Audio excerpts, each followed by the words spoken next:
Joining me now is Dr. James Thorp, and we're matching tonight. We have our backdrop. He has his. This is our last night to broadcast for a little bit while we're on the road. Head back tomorrow, Good Friday, to the Mid-South from the Midwest. But with our new portable studio, we're matching Dr. Thorp tonight. Dr. Thorp, welcome back to the broadcast. Thanks for being with us. Thank you so much for having me on again, Brandon. Dr. Thorp, you put out an X today that I saw, and it got my attention right away. You said, this is exactly what Clinton and I have warned about for almost 2 years.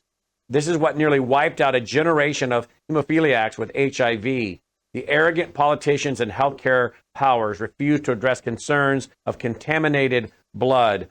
There was, you were responding to this X. My infant was given a COVID-vax blood transfusion. Day 2 of life after mom died in birth, immediate myocarditis. They tried to get me to unplug my son to cover their tracks and hide the heart damage surgery at the end of his discharge paperwork. They all knew what let's open it up. They all knew what they've done. And there's this poor little boy. Wow. You know, I know of someone that got a transfusion, had within a few weeks, horrific, life-threatening reaction, almost died a few times. The doctor later admitted, I think you may have gotten blood where someone had that COVID shot. This is becoming a growing problem.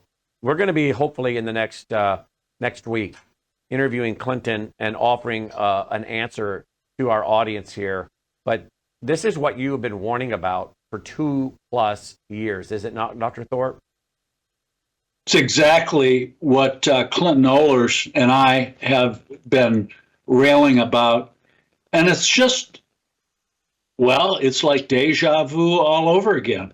I graduated from medical school in 1979, and then, of course, certain select populations started dying off of AIDS, and then they isolate the virus, and it's bloodborne, and anybody in their right mind would come to the conclusion that the blood donations must be contaminated, and there's anecdotal reports all over, and yet the powers that be, the politicians, the American Blood Bank and the blood banking associations just mock, deride, and gaslight those who express concerns instead of acknowledging it and screening the blood and giving transparency to the American population.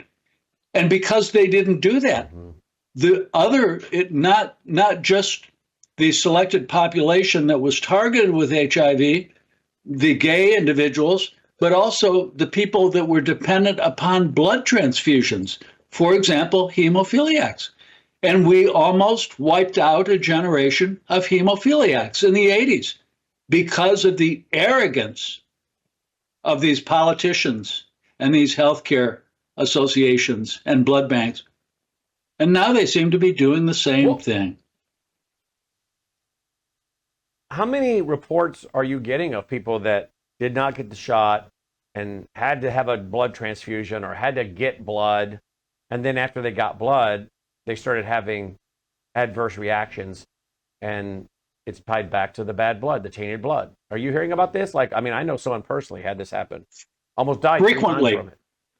Frequently. Clinton Ohlers and I are in the process and have been for the last year putting together a series of case reports. And I've heard it all too frequently. And it's under very suspicious circumstances. So, no, it can't be absolutely tied back. But again, this goes back to the oxymoronic arrogance of the powers that be in the early 80s. Hey, knuckleheads, it's not incumbent upon me to prove that it's unsafe. You got it bass-ackwards. It's incumbent upon you to prove that your product is safe before you give it. Yeah. Let's go to some good, and we're going to have, I think, an option here for you guys next week. Dr. Thorp and I and Logan are going to be working on that. We may have an option for you next week. Now, I want to play a quick clip because here we have now Marty McCary. I guess he is now inside. I don't know if he's inside the FDA or what he's at. He's inside one of these government agencies. Look at what he has just announced. I guess Big Pharma is not going to be happy with this, with the Make America Healthy Again agenda. Look, thankfully, I'm happy about this. Listen, here we go. Well, we have to do two things. Number one is we have to partner with industry and pharma to facilitate the process, to make it user-friendly and expeditious. We shouldn't be in a receive-only mode. We want American pharma companies to do well and companies that do business in the United States to do well. But the scientific evaluation needs to be independent. And that's why today we're announcing we are removing industry members, pharma members from FDA advisory committees. I was shocked when I learned that employees of big pharma companies sit on FDA advisory committees as members of those committees. So we're going to be replacing them whenever statutorily possible with patients and family caregivers. We are going to be inviting pharma companies to send representatives to the advisory committees, but they can sit with the rest of the public and watch and pose questions as the rest of the American public can. Well, we have to do two. Wow. So we were warning about this so many years ago when it comes to the FDA and big industry, whether it's the fake sugar companies or the drug companies. We were doing shows 20 plus years ago talking about the revolving door between the FDA, the Food and Drug Administration, that's the FDA, and these other groups. There's a revolving door between them. And this guy's saying, we're done doing this. We're not going to be putting the big pharma on the review committees. You got them sitting in there making decisions about drugs that they're involved with or their co-partners are involved in, and he's saying that's going to end. Is this the first you've heard of that tonight? Well, this is the first I've heard of it earlier, late yesterday, I think, when I first saw it. But that's great for Marty McCary. But let us not forget Marty McCary's best-selling book that came out that I really think was probably ghostwritten by all the physicians that he acknowledged to put him in the very position that he's in. Let's not forget where Marty McCary came from. All right, he came from Baltimore, Maryland, Johns Hopkins University, the most government-captured organization on planet Earth, except for maybe Harvard. Some say maybe tied to the CIA. That Johns Hopkins might be tied back to the CIA. A lot of people have been saying for years. Yes, and let's not forget that they receive more money. They're on ACIP, the committee that looks at all the vaccine. And not only that, they received $1.3 billion just in 2021 to push the draconian COVID-19 narratives. And that included Dr. Marty McCary. And, Marty McCary, again, thank you, Marty, for your, seemingly boldness. But, you write this book called Blind Spot that's just published that probably helped get you into the office. And I appreciated the fact that you acknowledged all the people that probably wrote the book at the end of the book. But I don't appreciate the fact that you are one of the primary doctors pushing the vaccine after it came out. So, I don't have a lot of credibility in, and in your book, Marty, you talk about it's a really very well-written book, and you talk about the horrible blind spots that the healthcare system in the United States of America has had in the last century. But you missed the biggest blind spot of all, Dr. McCary, that you won't even acknowledge that you're living in. That's the deadliest, the most injurious vaccine that's ever been rolled out to the public. And you have the biggest blind spot of any other hypocrite in the country. Mm. So how did he get to that spot then? How did Make America Healthy Again let him get in that spot? Because it doesn't sound like he should be there. Yeah, we'll see. Maybe, who knows? Like many of the other political appointments, I'm very disappointed in, and I'm very unimpressed with anything that's been done so far, including Marty McCary and all of the other appointees. Mm. What did you make of some of the things that RFK Jr.'s come out and said about vaccines and autism and some of the people he's put forward? We're playing some of those clips tonight. Is he making good progress in those areas, RFK Jr.? Well, I don't. He seems to be talking out of both sides of his mouth when he goes down and visits West Texas, and starts crying and supporting all these families. I think he presented a lot of misinformation. Let's not forget. I mean, I'm very concerned about the politicization of this area in West Texas. First of all, in the United States alone, what? 600 cases of measles? Come on. Europe had 120,000 cases in the same time frame. What's the big deal? Measles is a big nothing. And, I validated the data in the last 25 years since the turn of the century. VAERS, the Vaccine Adverse Event Reporting System from the CDC and .gov, discloses, I've looked at this, I've verified, you've seen the posts all over X, 141 deaths from the MMR vaccine in the last 25 years. Well, the VAERS reporting system only reports 1% of the cases. So you've got over 14,000 cases of little children that were likely killed by the measles vaccine, MMR. And in that same time period, how many Americans died of actually measles? 9. Not to mention the fact that the morbidity, the complications from these measles shots, including severe, permanently neurologically disabled children with severe mental retardation, severe spectrum autism, eczema, allergic reactions, and I could go on, Brandon. That arguably is even worse than all the deaths. So, and also, it's very clear in the literature that the measles vaccination in of itself causes measles, causes a very atypical type of measles. And it turns out that these children, some of whom died in West Texas, had multiple other COVID morbidities, and it's unlikely that measles caused their deaths. It was more likely attributable to mismanagement in the hospital and other diseases that they had.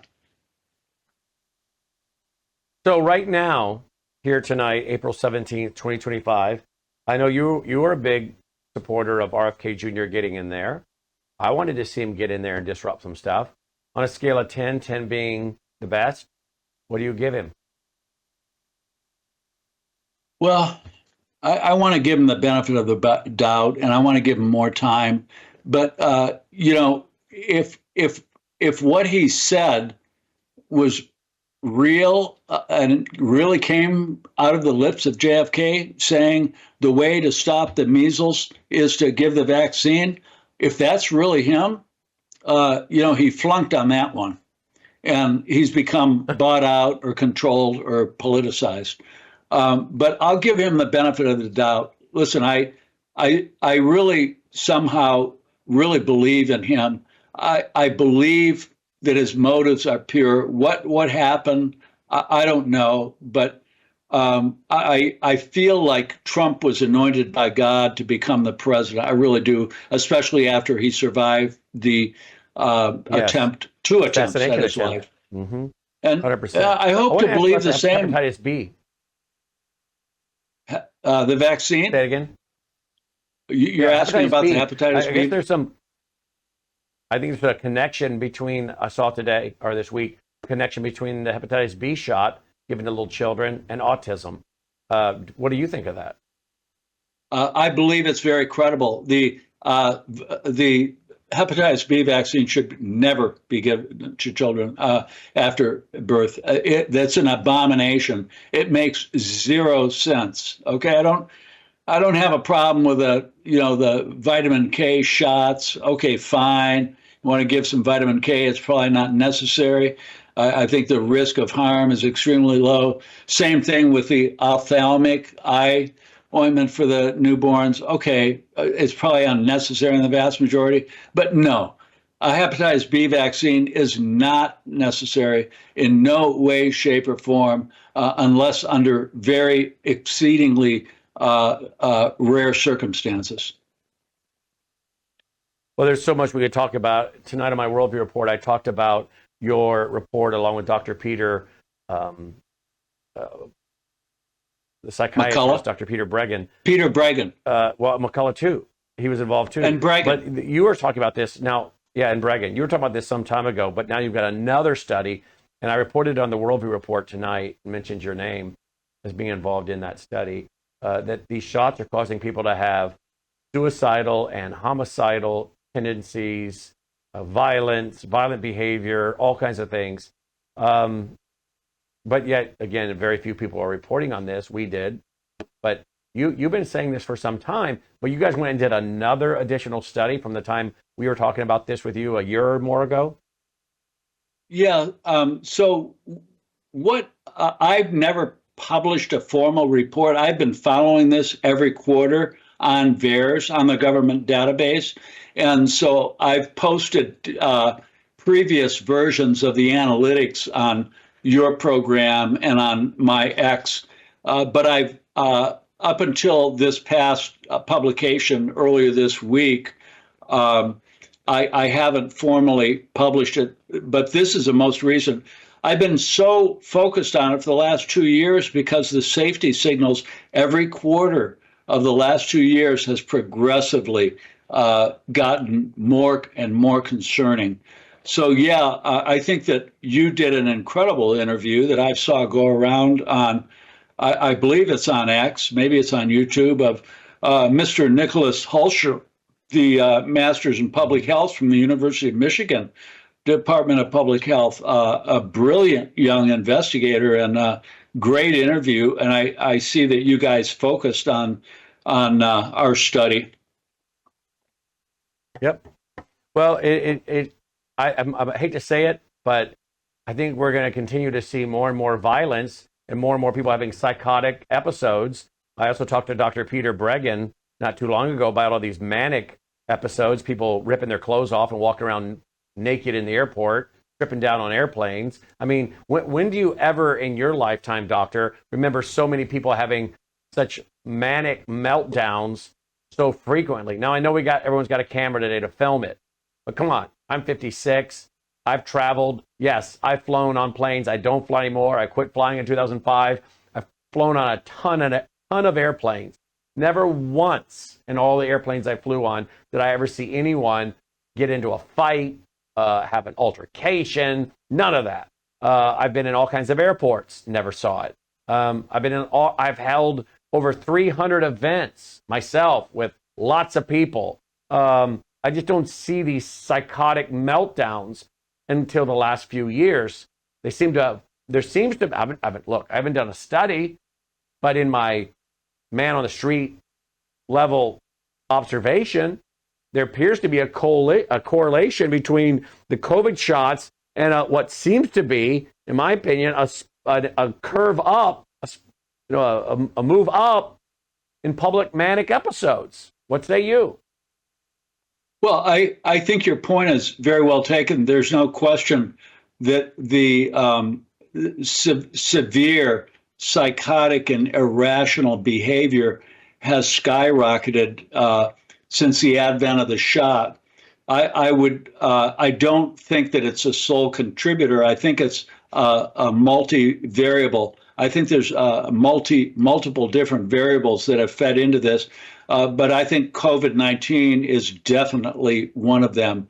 You need not follow these social libs of TikTok is a great example, who's a young Jewish woman who's become very famous in her social media posts just using the meltdowns that you've described. And res ipsa loquitur, let these mentally ill people record what they post themselves, and then she gets banned. So you're right. But I think that in the article that we published such a strong, I believe, discussion that is extensively referenced with a pathophysiological mechanism that is so plausible. I think it's hard to deny. These are 86 different adverse events, kind of us breaking them down into three categories: cognitive deficits or intellectual deficits after the shots, psychiatric phenomena and diseases, all of them, conversion reactions, schizophrenia, all of these. And then the third being a potential for self-harm and harm to others in about 11 different of these lower level symptoms in VAERS database. I saw a video tonight, and I can't play it because a woman was cussing up a storm. But these people were eating at a restaurant, sitting in their booth eating, and this woman walks over and just starts berating them and cussing at them and telling them to get out of the restaurant because the man was wearing a Make America Great Again hat. I mean, she had a full-on meltdown. There's assault and battery. The assault is when you come up to someone and you give them reason to fear for themselves. The battery is when you start touching them. And this was clearly assault, in my opinion, as this woman, she was a rather big lady, was just all hanging all over their table and confronting them and yelling at them, cussing at them and telling them to leave the restaurant because the man's wearing a Make America Great hat again. Are you kidding me? I mean, I'm telling you, I think Michael Savage had it right years ago. Liberalism is a mental disorder. And then you add the shots along with whatever else these people are doing. And a lot of these people they're certifiably crazy. And don't forget, too, that the social media and the government and the CIA and, Operation Mockingbird and so many others, they're fomenting this for a reason. All the media, all the movies, they're fomenting this hatred among Americans to destroy America. Absolutely. Let's show his Skype handle at J.A. Thorp, X, I guess, at J.A. Thorp, MFM, at J.A. Thorp, MFM, to follow him on X. freedomintruth.substack.com as well, freedomintruth.substack.com. The great MD, Dr. Thorp, OBGYN, seeing 8,000 patients a year at the peak. The peak of his career. And then, of course, your great book, Dr. Thorp. Tell us about that, where they can get it. Yes, I'm very honored, and I'm unabashedly, unapologetically promoting this book because why? The name of the book is Sacrifice, How the Deadliest Vaccine in History Targeted the Most Vulnerable, written by myself, first author, and my co-author, Celia Farber, an incredible investigative journalist. And this book, again, I'm pushing it, and here's why. Because every dime of proceeds that I make is being donated to a fund at the Wellness Company called the Wellness Initiative is the name of our tax-exempt fund. And guess who's responsible for distributing? Myself, and I will distribute these funds to the COVID-19 vaccine victims. And we've already made our first disbursement. The fund is already set up. We'll have a website page on there soon. And so I'm really honored that the Wellness Company, founder Foster Colson and CEO Peter Gillily, who you know so well, that they are, have the heart that I do to match the donation from the book and really support the vaccine injured. I think that the Wellness Company sets a bar for the rest of the parallel healthcare systems to follow. Let's all of them. Let's everybody step up and start getting monies and donating monies for the vaccine injured. There's 30 million COVID-19 vaccine victims in the United States of America. 30 million dead and or injured. And where can they get the book, Doc? On Amazon? The book is on Amazon or Barnes and Noble, and I'm so appreciative of your endorsements and your promotion of the book. Absolutely, Doc. Absolutely. Get a copy, folks. And also go to worldviewhealthcare.com. Worldviewhealthcare.com. You can get the supplements there, the medical emergency kits, all the great things, the spike, deal with the spike protein. You can get the whole supplements there to help wash those spike proteins out of your system, all that goes on with people shedding on you. All of it you'll find at worldviewhealthcare.com, which is the wellness company. Worldviewhealthcare.com. Use that URL, and we get credit as well to help fund the program. Worldviewhealthcare.com. Dr. James Thorp, thanks for checking in tonight.